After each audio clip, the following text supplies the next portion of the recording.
Sige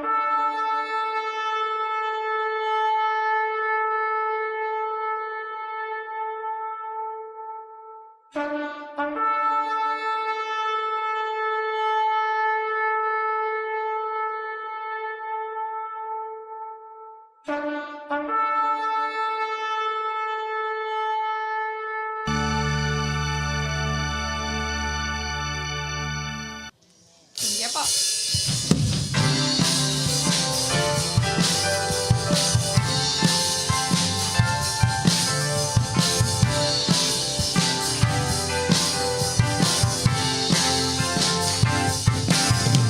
Sarap-sarap pa rin sa'yo, o Panginoon. Ang mga pagpapala mo, lubos-lubos. Minsan ang ating kaaway, pilit natin natangay ang damdamin. At sa ating pagpupuri, ako'y lubos na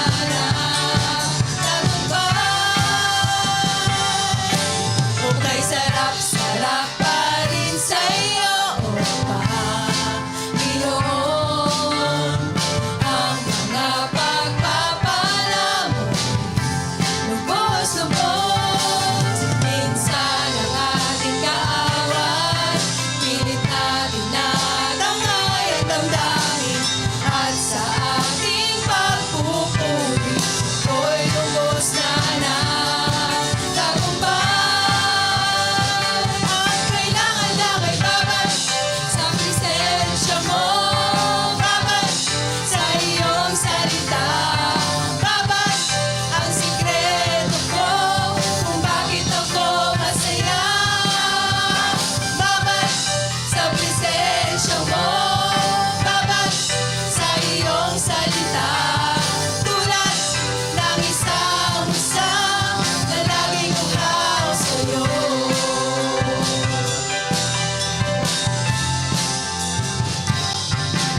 Okay, sarap-sarap pa rin sa'yo, o Panginoon. Ang mga pagpapala mo, lubos-lubos. Minsan ang ating kaaway, pilit natin natangay ang damdamin. At sa ating pagpupuri, ako'y lubos na tagumpay. Ang kailangan lang ay babad sa presensya mo, babad sa iyong salita, babad ang sikreto ko kung bakit ako masaya, babad sa presensya mo, babad sa iyong salita, tulad ng isang usang na laging uhaw sa'yo. Babad sa presensya mo, babad sa iyong salita, babad ang sikreto ko kung bakit ako masaya, babad sa presensya mo, babad sa iyong salita, tulad ng isang usang na laging uhaw sa'yo, na laging uhaw sa'yo, na laging uhaw sa'yo.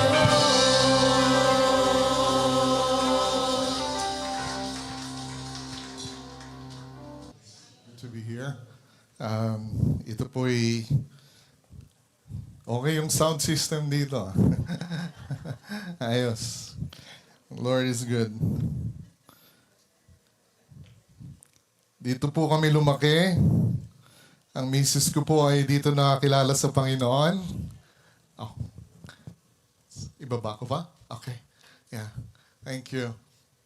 At dito ho kami nagkatagpuan ng misis ko.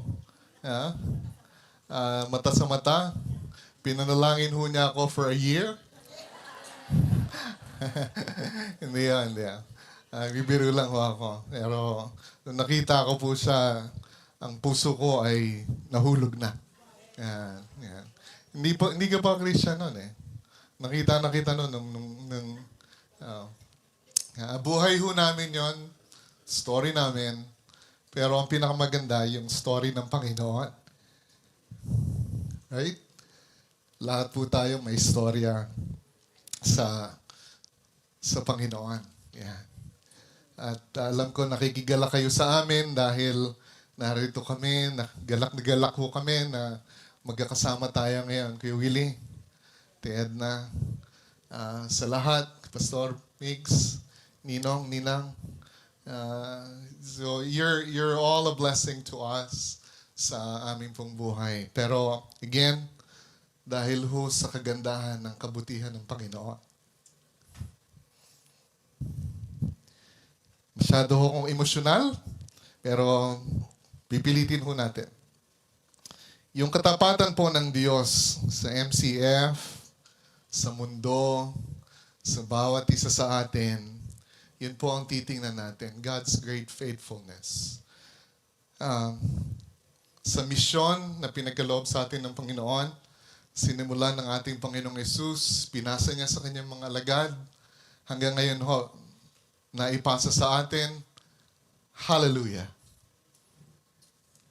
At ito ho'y ipapasa natin, magpakailan pa man, until we see Him face to face. Amen? Kaya ho tayo narito sa MCF, dahil ho, kailangan nating magpaalalahanan sa salita ng Diyos na ito ang pinakadahilan kaya ho tayo narito. Kung hindi ho natin naiintindihan bakit tayo narito, dahil sa misyon ng ating Panginoong Yesus, ay ipapakilala ho namin sa inyo. Kasi mas lalo nating maiintindihan ang storya ng Panginoon sa buhay natin. Ako po usually sabi nila pagka ang speaker ka, huwag ka dapat nagpapaumanhin, ano? You don't apologize. Pero gagawin ko ho yung apology kasi ako ho dapat magsasalita sa anniversary last time. Pero unfortunately, hindi ho nag-work out sa schedule ko. May iwan ko si Lelot ng more than a month. Sabi ko, mahirap yon. Kaya ho, kailangan ho na magkasama kami ng misis ko sa gawain. So, however, ang ating pong, actually, you're in a series right now. At ang series po ninyo ay Adjusting to Change. Yan po ang original theme. However, pinagbigyan ho ako na ibahagi ho itong topic and theme natin ngayon. Yung katapatan ng faithfulness ng ating Diyos. At ikakabit ko po yung mga adjustments natin sa pagbabago because we're in the 21st century. Ang pagbabago po ay napakabilis. At bibilis pa ho yan dahil ho sa AI technology, iceberg pa lang ho yan. Peak of the iceberg pa lang ang nakikita natin sa technology po ngayon. And we thank God, even though in changes, meron po tayong pundasyon. At doon ho tayo kikilos, doon tayo magbabago, doon ho tayo mag-a-adjust. We have read the scripture kay Brother Ray, salamat. And mag-pray ho muna tayo. Idulog ho natin sa Panginoon ito pong mensahe. Panginoon, narito kami. Kanina pa kami nagpapasalamat sa inyo sa pamamagitan po ng iyong mga libitang nagpapakanta sa amin. Because ang worship, it's part of the teaching ministry ng gawain. Salamat po, O Diyos, at patuloy ko kami magtuturo ng iyong pong salita ngayon. Panginoon, itataas ka namin. Salamat po. Salamat po sa opportunity ito. And we're gonna thank you more and more. At makita ka namin, Lord, more clear.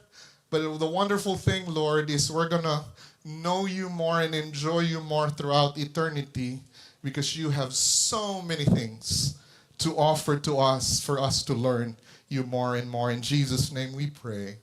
And all God's people say, Amen.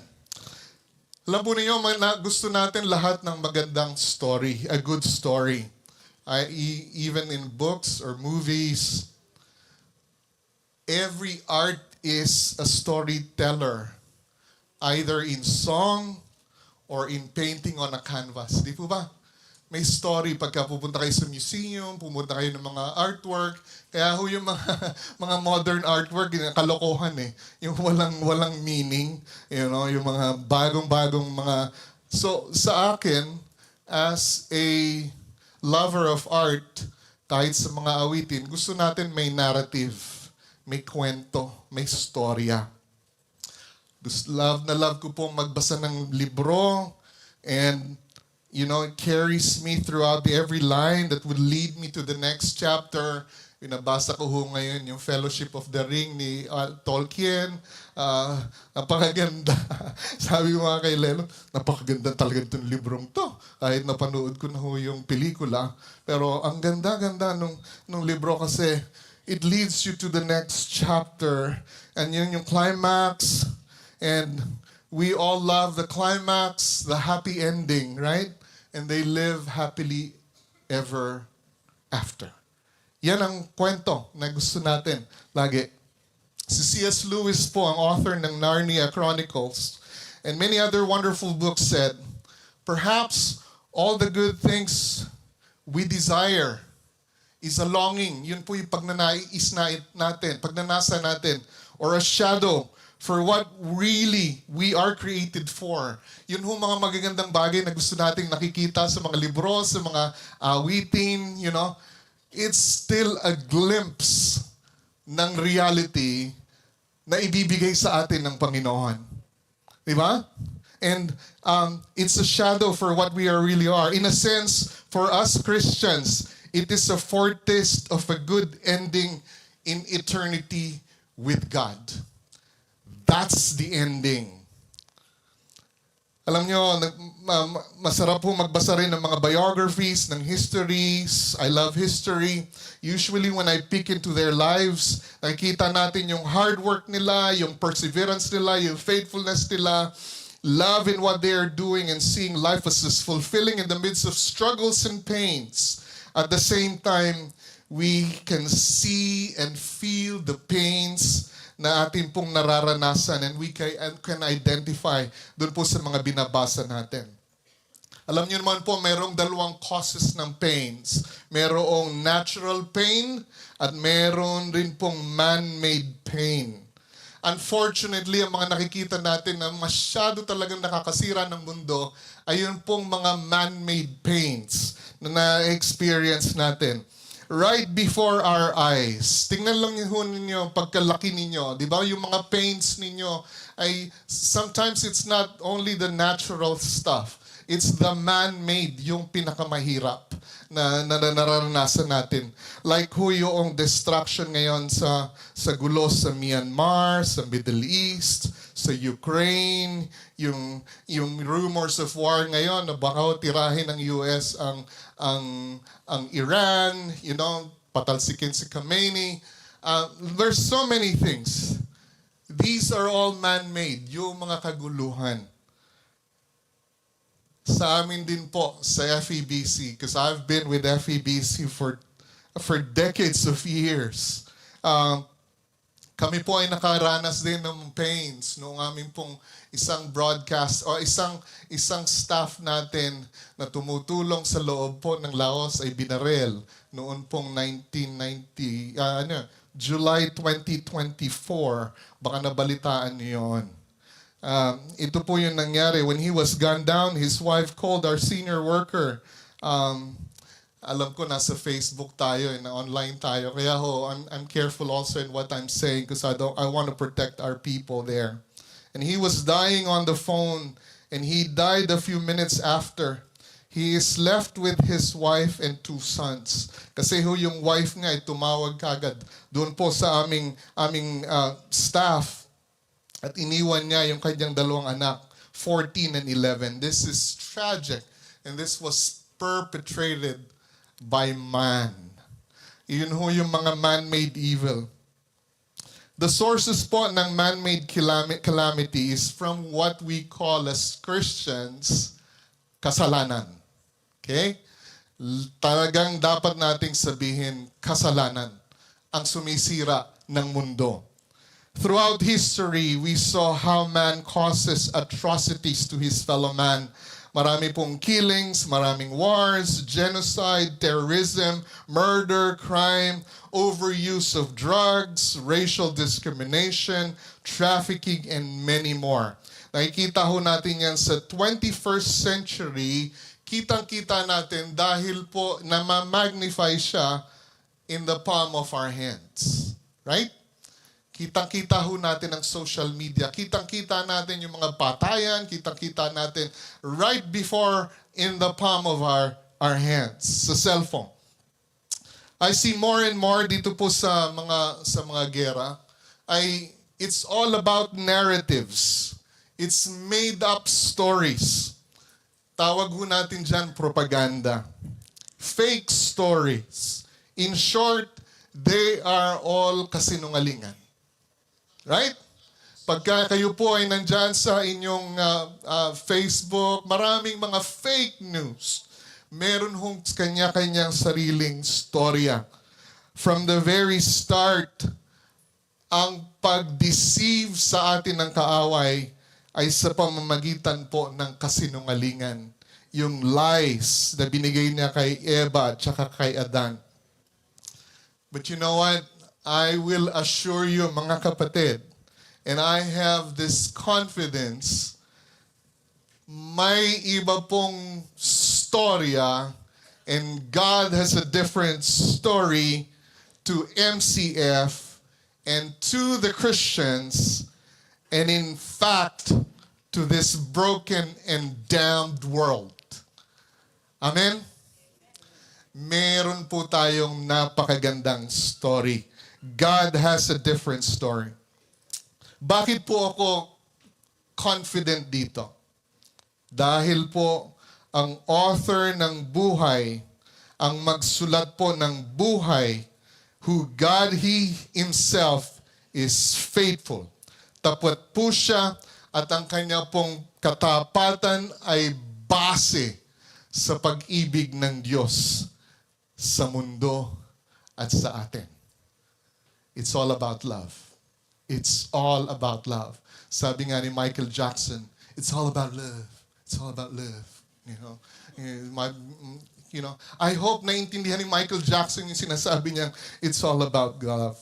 God's great faithfulness is revealed in history, completed and harmonized in the Trinity, and concluded in Christ.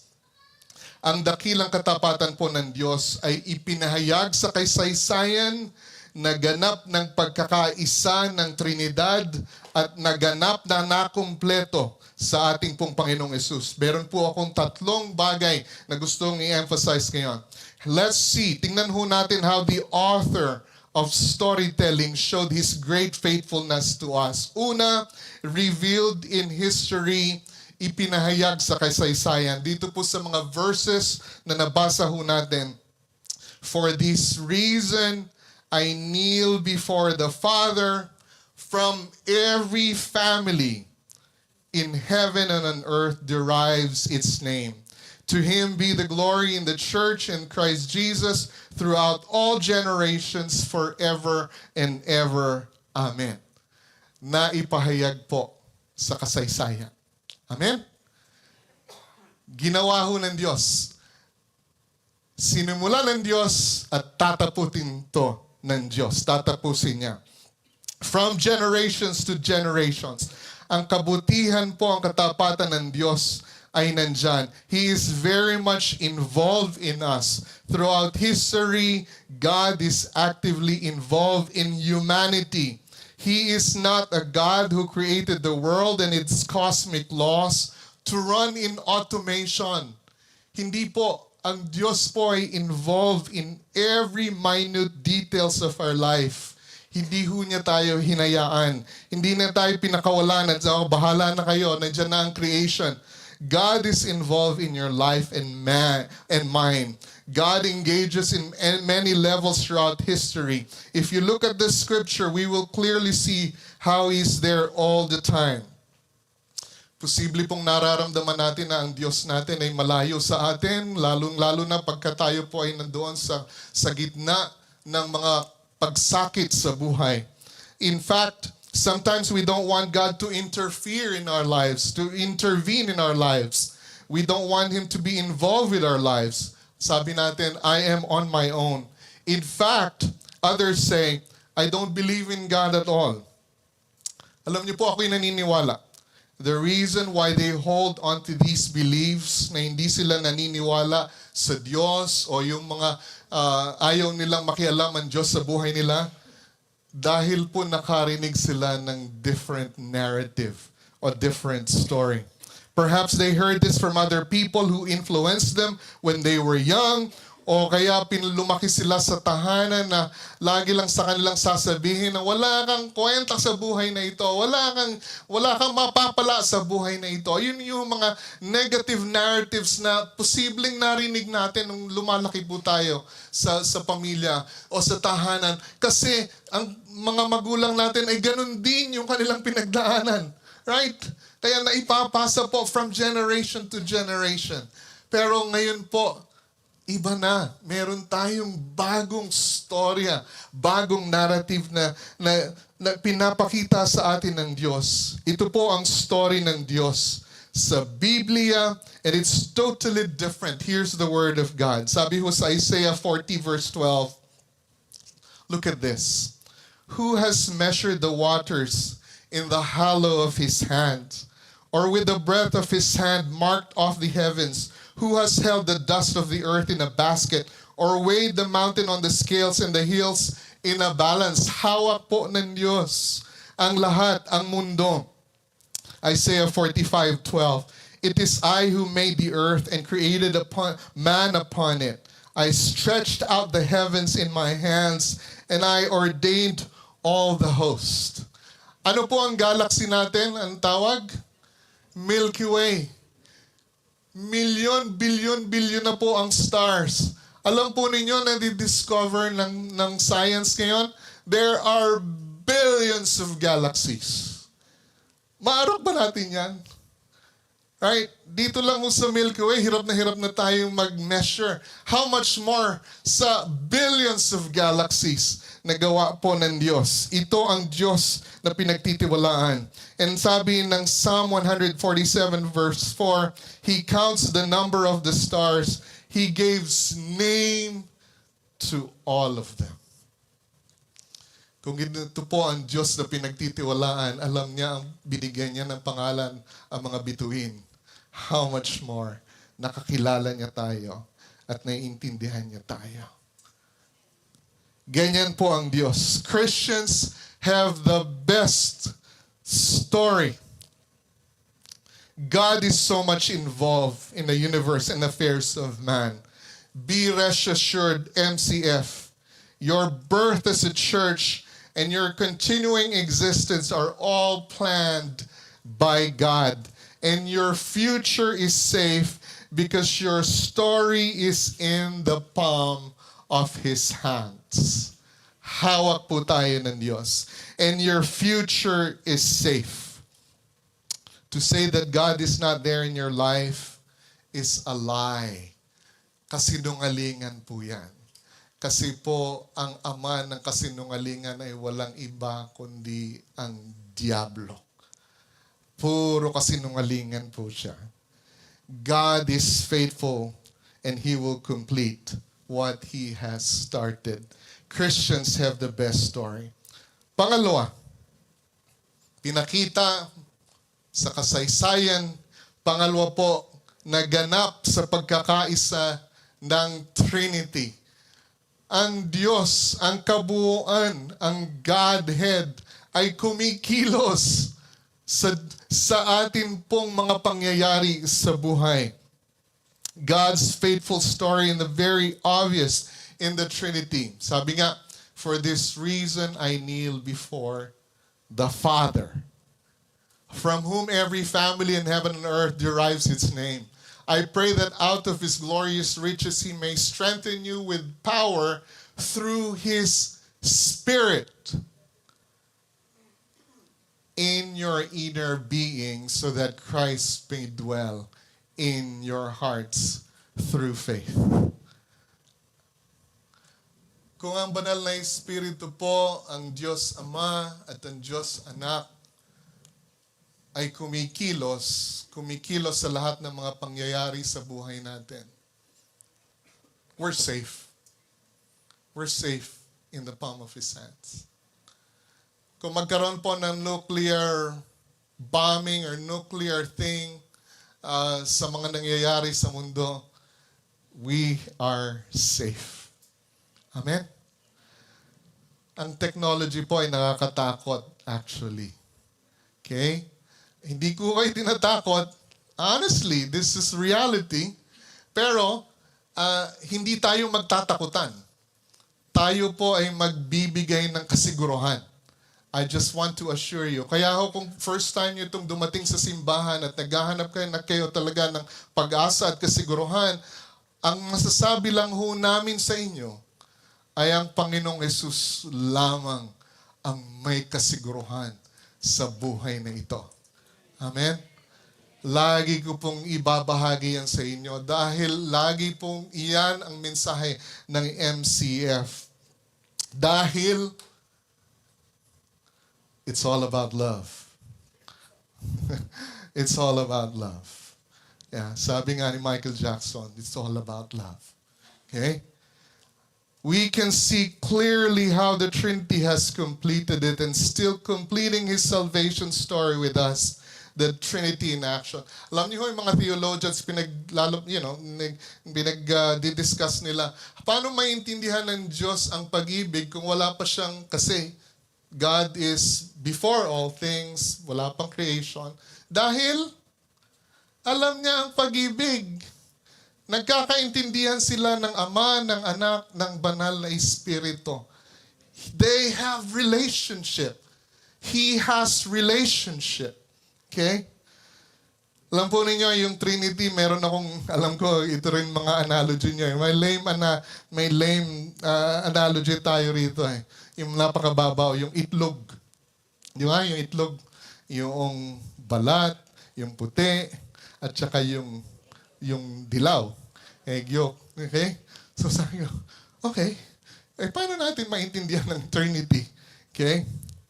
Alam po ninyo, naka-attend po ako na isang sing conference.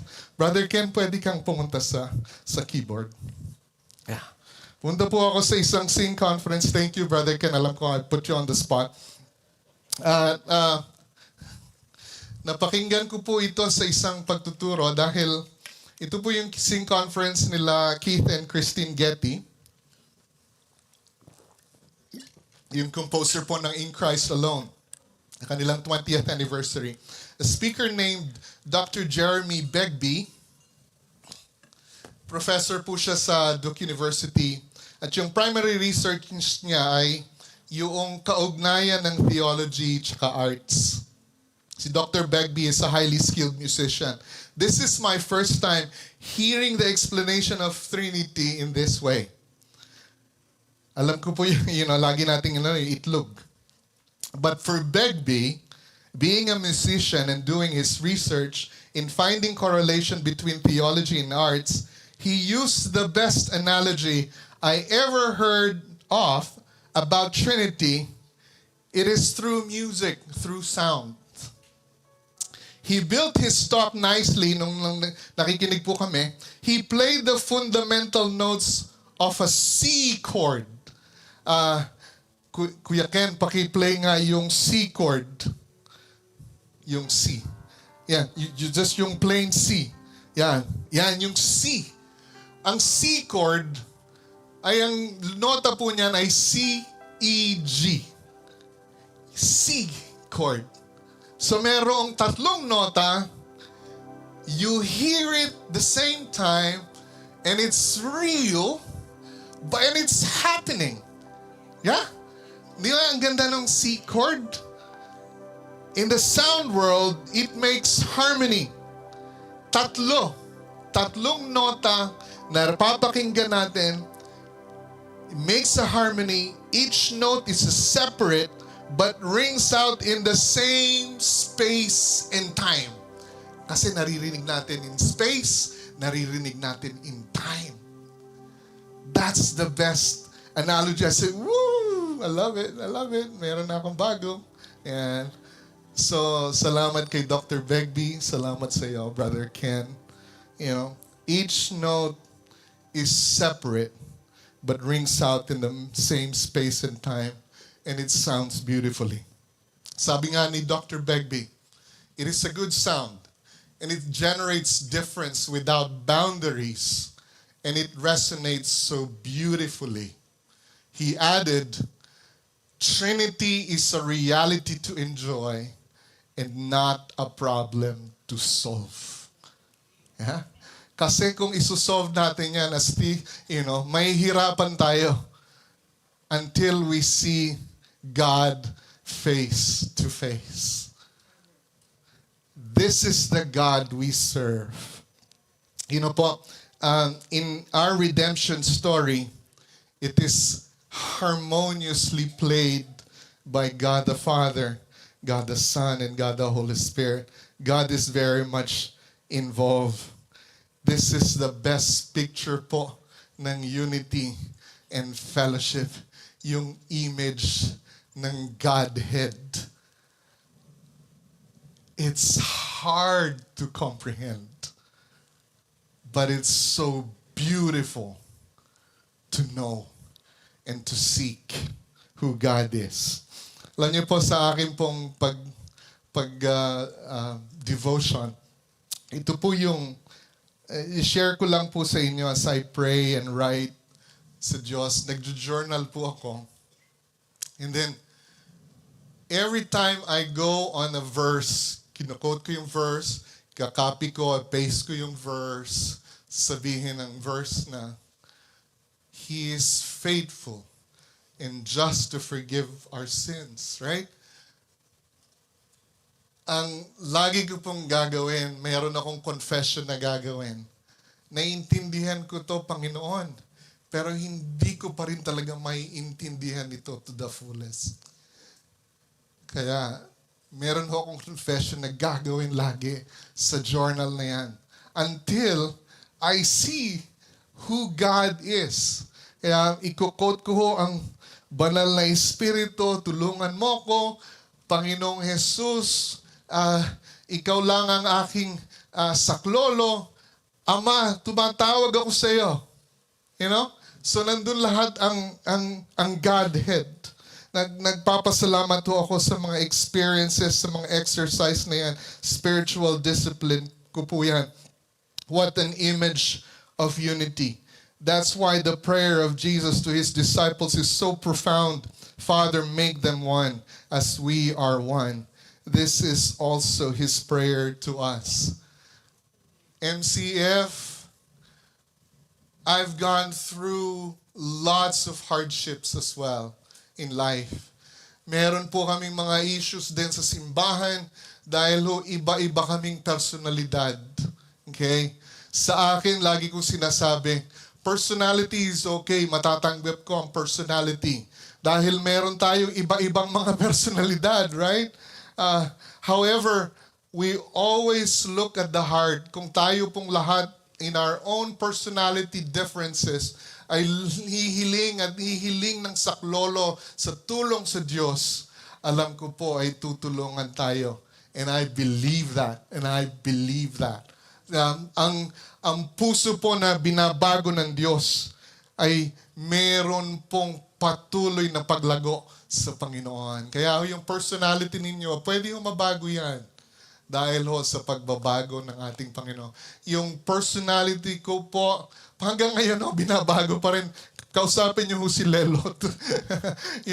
Yung aming po mga struggles as husband and wife. Kasi magkaiba talaga kaming personalidad ni Lelot. Pero sa tulong po ng Panginoon ay yung puso na nagpapabago, yun po ang pinaka-importante. And I'm gonna end here. Finally, concluded climax in Christ. Ito po ay tinapos ng ating pong Panginoong Yesus. So sabi ko nga sa inyo, good storyline, laging may magandang climax. Ang kanta, ang movie, laging may magandang climax. Saan kaya nakuha ng Hollywood yung mga good climax? Right? Di ba sa scripture? Yung beauty ng good climax, it's really coming from the scripture. Kaya lang, Hollywood ngayon, it's a lot of garbage na. Right? Buti na lang, meron ng Angel Studios ngayon. Yeah. So, gamitin niyo ho yung Angel Studios. Pero meron pa rin mga kinukuha tayong mga gandang movies. You know, Chronicles of Narnia, you know, J.R. Tolkien. Yun ho yung mga hinahabol kong mga pelikula. Pero, again, tapusin ho natin sa dapat na pangalan na itataas. And it's concluded in climax in Christ. So that Christ may dwell in your hearts. Ito po yung prayer ni Apostle Paul dito po sa mga taga-Epeso. Nung ipinahayag nga yung chapters 1 to 3, yung kabutihan ng Diyos, lahat po ng regalo ng Diyos sa atin, 1 to 3, and then in between, so that Christ may dwell in your hearts through faith. And I pray that you, being rooted and established in love, may have power together with all the Lord's holy people na maintindihan natin to grasp, maintindihan natin how wide, how long, how high, how deep is the love of Christ. And to know this love that surpasses knowledge, that you may be filled to the measure of all the fullness of God. Ilin niyo ho sa akin pong journal, sasabihin ko, Panginoon, napakaganda ng iyong salita, pero hindi ko talaga ito mauunawaan in my own strength. Tulungan mo ko, banal na Espiritu Santo, na mag-overflow sa kagandahan ng Panginoong Jesus dahil ang Panginoong Jesus ang nag-aayos lahat. Amen? To Jesus be the glory. To Jesus be the glory forever and ever. Nung ako po'y nag-aaral po ng misyon, pero hanggang ngayon po ay pinag-aaral, hindi ko pa natatapos. We have a book that was required to us. Ang tawag po ang libro called Transforming Mission by David Bosch. Okay? ano ho nito, seminal writing ito, napakaganda hong libro. I already knew the salvation story. But this book articulated extensively and comprehensively the salvation narrative. This changed me and how I understand Jesus' mission, and I join him as we do missions. Alam po ba ninyo na ang kaligtasan ninyo ay base sa storya? Right? It's based in a story. It's based on a historical narrative. Okay? Sino na ho nakapunta sa Israel? Okay? Makikita ninyo doon na kung papaano nabuhay ang Panginoong Yesus, na doon sa mga lugar na yan, it's based on that fact. Let me remind you of those salvation events. And it's all about Christ, His love, and His faithfulness. Iisa-isahin natin yung salvation events. Ito po ang buhay ng ating Panginoong Yesus. Una, tawag ni Bosch dyan is 6 salvific. Alam ko bakit pinapahirapan ng mga theologians ang salita salvation, na ibig lang sabihin nun. 6 salvation events our faith is based on. First, the incarnation of Christ. Okay? Actually, yung incarnation of Christ, mabigat na yan. Pwede ng sermon yan buong taon. The cross of Christ. Right? Ang Panginoong Yesus ay nabuhay. Ang Panginoong Yesus ay nabayubay sa krus ng Kalbaryo. Ang Panginoong Yesus ay naging living Savior natin. He became poor and lived among us and became the living Savior. The cross of Christ. He died for our sins. Naintindihan natin ang grace, mercy, forgiveness, reconciliation. Ang tawag natin dyan, the dying Savior. Pangatlo, the resurrection of Christ. He is the victorious Savior. He conquered death, evil, Satan, the victorious Savior. Naniniwala po ba kayo niyan? Amen. Pero pagka nandun tayo sa kalagitnaan ng kahirapan, Panginoon, tulungan mo ako na maintindihan ko to lagi. Right? Mas lalo tayong kakapit. Kung nandun na po tayo probably sa deathbed natin, yun talaga yung pangahawakan mo kasi lahat naman mawawala eh. Pati yung buhay natin mawawala dito sa pinahiram na buhay. Pero ito po ang pinanghahawakan natin, yung 6 salvation events na yan. Resurrection. At pang-apat, the ascension of Christ. He is now seated at the right hand of His Father, the reigning Savior. Pang-lima, the Pentecost of Christ's Spirit. Pinadala po niya ang banal na Espiritu para hindi po tayo nag-iisa. Ang banal na Espiritu, siya pong magpupuspos sa atin para makita natin ang kadakilaan ng Diyos. Okay? Sabi nga yung pagpupuspos kung minsan nakikita natin siya na half empty, half full, hindi po. Ang kapuspusan ay dapat naintindihan natin yung kapuspusan ng Panginoong Hesus na siyang pupunta sa buhay natin kaya laging puno. And we operate in the overflow. Ang dali hong sabihin. Pero pagka nandun na tayo, Lord, help me, fill me, para maintindihan ko yung overflow ng glory ng Panginoong Hesus sa buhay natin. And then the return of Christ, 6, He will come back, the returning Savior. 6 po, yung salvation events. Sinabi ko to sa kaibigan ko na dentista na kasi lagi akong excited pagka nakabasa ako ng libro na ang ganda-ganda nito. You know, yung gusto kong i-share. Ano ho yun?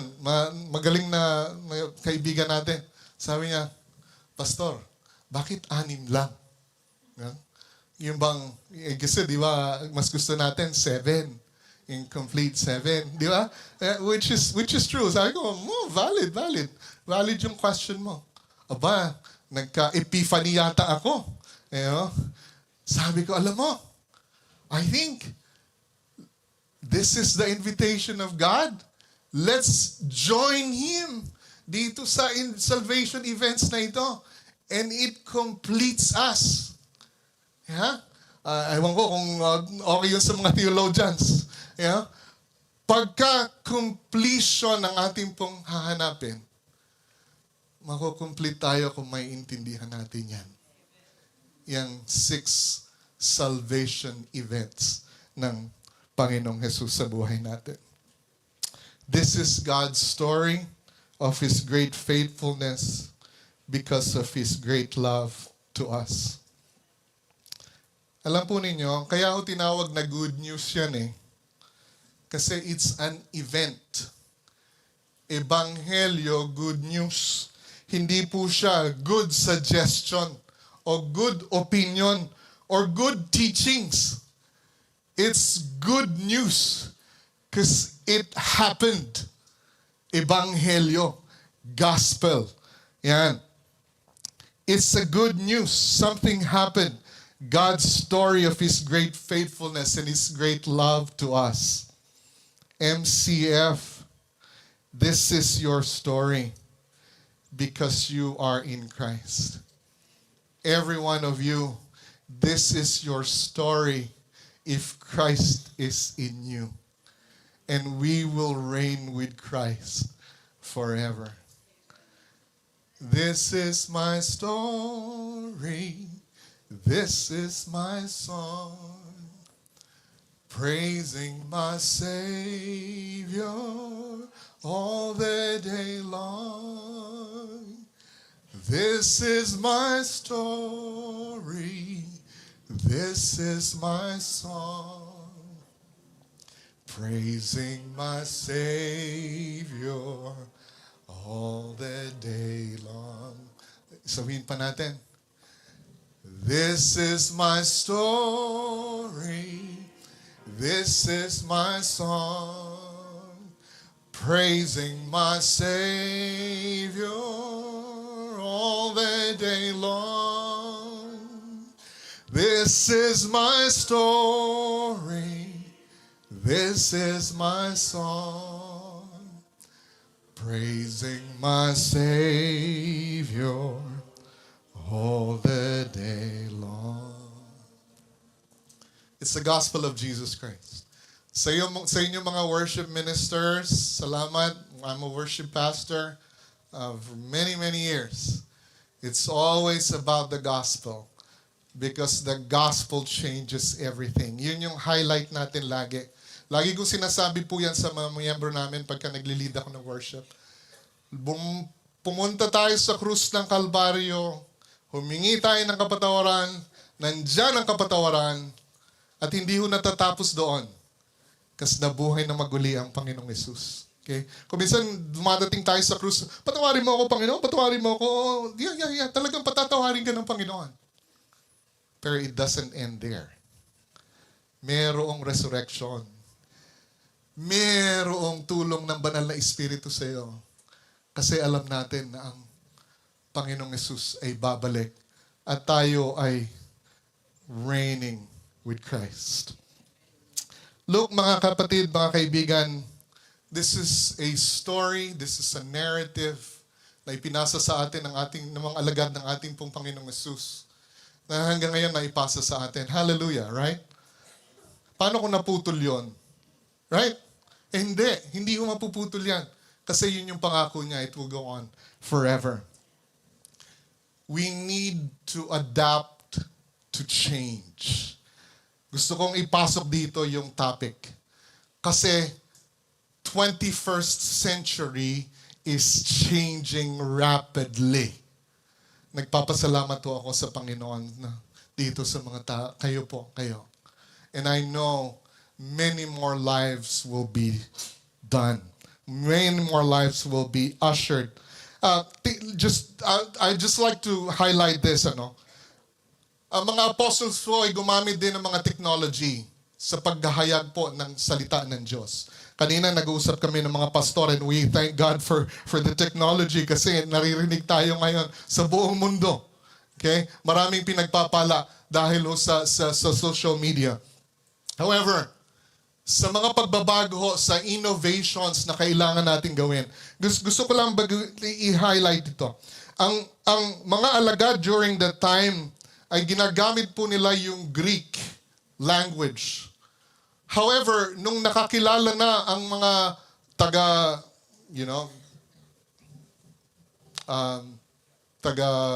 UK, taga Pilipino, taga China, we changed. Ginamit natin hindi yung Greek o yung Hebrew. Talagang change natin para maintindihan ng mga tao na relevant tayo. Kakaiba ho tayo sa mga Muslim kasi mga Muslim gusto lang nila yung Arab. Actually, maraming nag-aaral na hindi naintindihan yung Arab sa iba't ibang mga bansa. Pero ang Christianity, it changes, right? Hindi nag-change yung message, kundi we're adapting to communicate well to the people who we are reaching to. At alam po ninyo sa FEBC ay gamay na gamay ho namin yaan, yung katotohanan yaan. So MCF, this is the faithfulness of God. This is your story because it's Christ's story. Christians, this is your story. Everyone connect to that story. Jenny, pwedeng ipakita niyo yung message ni Professor Alistair McGrath. Dito ako magtatapos. Okay, this is it. And I'm going to end here. God is able to enter into our world, space, and time and encounter us in a personal form. That's the way God is. Okay? He reached down to us. Incarnation. Don't think of God in abstract, rational term. Kasi malaki ang Diyos. think of God as we see God in Scripture, in the Christian tradition, and begin to realize we are dealing with a God who is able and willing to enter into our history to transform us. That's the idea of God lies in the heart of the Christian proclamation. Not a distant, impersonal God, but someone who can be known, who can be loved, and who in the end journeys with us through life as our shepherd, who is with us always whether we go through good times or walk through the valley of the shadow of death. And that is concluded and climaxed in the name of Jesus Christ. Sa pangalan lamang po ng ating Panginoong Yesus, tayo magtitiwala. Amen. This changes me, this changes you, and it will change us. This gospel message will change us as we become changing tools and innovative to reach the world for Jesus Christ. Yung ating pong mga kapitbahay, ma-reach natin sila, madala natin sa ating pong Panginoong Yesus. God's great faithfulness, katapatan po ng Diyos. Manalangin po tayo. Panginoon, narito po ang iyong mga salita. Ito po ang mga salita mo, Diyos, na nagbago ng buhay. At ito po ang prayer ko sa WCC or sa MCF. For this reason, I kneel before the Father, from whom every family in heaven and earth derives its name.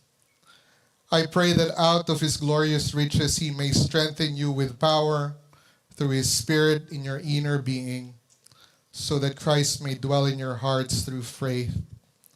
And I pray that you, being rooted and established in love, may have power, together with all the Lord's holy people, to grasp how wide, how long, how high, and deep is the love of Christ. And to know this love that surpasses knowledge, that you may be filled to the measure of all the fullness of God.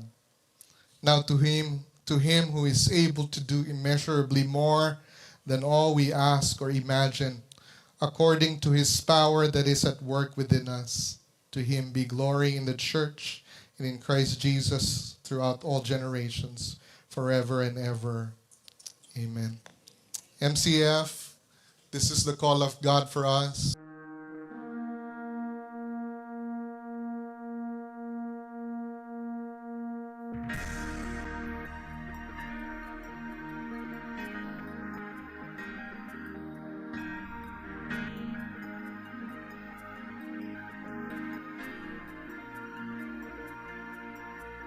Make us your showcase, an attraction for you, that others may see who you really are, and what you can do. And once they know you,